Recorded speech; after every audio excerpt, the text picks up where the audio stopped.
Nous avons également mis en place donc une vitrine de dérobés chez un éleveur dans le Perche, donc qui lui est producteur de vaches allaitantes et donc vend ses broutards. Le but est d'observer donc les différentes espèces en pur ou en mélange afin de déterminer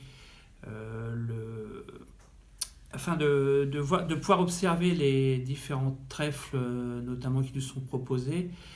trèfle de Micheli, trèfle de Perse, car on avait habituellement que le trèfle incarnat pour lequel nous n'avons pas toujours de bons résultats, et donc d'essayer de retrouver de la rusticité afin d'avoir un fourrage de qualité derrière, car aujourd'hui les cultures dérobées sont considérées comme des cultures à part entière pour une production de quantité et de qualité, et non plus comme juste un aspect réglementaire.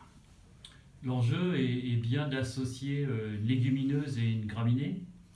Le but est effectivement d'associer, mais aussi de bien se rendre compte si derrière on a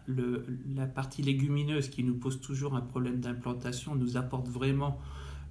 quelque chose de positif en termes de protéines, ou si une graminée en pur, en termes de résultats, au niveau valeur, serait pas aussi efficace. D'accord. Et la tendance, là, donc la levée a été longue, difficile cet automne. Alors avec le sec, effectivement, les graminées ont démarré dans un premier temps, les légumineuses, ça y est, maintenant sont bien implantées, et donc on va pouvoir exploiter au printemps, mais effectivement avec le sec,